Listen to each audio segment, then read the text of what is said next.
ભાષણમાં ઝેર ઓકનાર મૌલાનાના રાઝ ખુલશે। પોલીસ રિમાન્ડ દરમિયાન થઈ શકે છે ચોંકાવનારા ખુલાસા।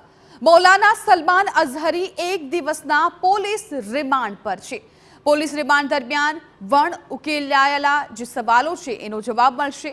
મૌલાના વિરુદ્ધ જૂનાગઢ, હુગલી, ઘાટકોપર, સામખિયાળામાં ગુના નોંધાયા છે। અલગ અલગ જગ્યાએ તેમણે જે ભડકાઉ ભાષણ આપ્યા છે તેમને લઈને તેમના વિરુદ્ધ ફરિયાદ દાખલ કરાઈ છે। સંવાદદાતા મોહિત ભટ્ટ વધુ જાણકારી આપી રહ્યા છે। મોહિત, મૌલાનાના એક દિવસના રિમાન્ડ મંજૂર થયા છે ને આ એક દિવસના રિમાન્ડ દરમિયાન અનેક પૂછપરછ દરમિયાન ખુલાસા થઈ શકે તેમ છે।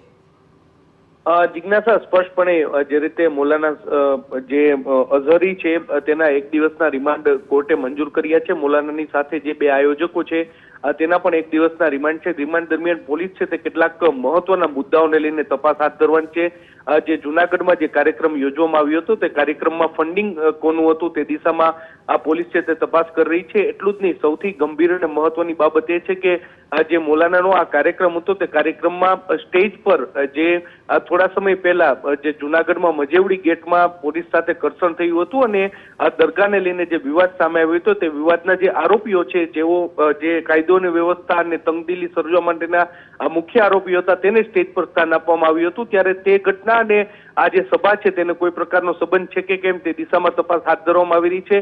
મૌલાનાને જે એકાઉન્ટ છે તે એકાઉન્ટની પણ તપાસ છે તે હાથ ધરવામાં આવી છે। એટલું જ નહીં, પરંતુ જે બે આ કાર્યક્રમના મુખ્ય આયોજકો છે તેના મોબાઈલ ફોન છે તે પોલીસને હાથે લાગ્યા નથી અને તેમાં મહત્વના પુરાવાઓ મળી શકે છે, ત્યારે તેને લઈને પણ તપાસ છે તે હાથ ધરવામાં આવશે અને તેના મોબાઈલ કબજે કરવામાં આવશે। મૌલાના કેટલાક સમયથી જે તેમને જે વિદેશ પ્રવાસો કર્યા તે કઈ કઈ જગ્યાએ પ્રવાસ કર્યા અને તેનો હેતુ શું હતો, આ તમામ મુદ્દાઓને લઈને એક દિવસમાં તપાસ હાથ ધરવામાં આવશે। આજે સાંજે 4 વાગ્યે મૌલાના અને તેના જે બંને આ કાર્યક્રમના આયોજકો છે તેને ફરી એકવાર કોર્ટમાં રજૂ કરવામાં આવશે અને ત્યારબાદ કાયદાકીય પ્રક્રિયા હાથ ધરવામાં આવશે અને સંભવત આ કાર્યવાહી પૂર્ણ થયા બાદ કચ્છના સામખિયાળીમાં જે બીજો ગુનો નોંધવામાં આવ્યો છે તે પોલીસ છે તેમના દ્વારા મૌલાનાની ધરપકડ કરવામાં આવશે। જી બિલકુલ મોહિત, આભાર સમગ્ર માહિતી બદલ। આગળ પણ આપણી પાસેથી અપડેટ્સ મેળવતા રહીશું। હાલ તો મૌલાનાના એક દિવસના રિમાન્ડ છે મંજૂર થયા છે।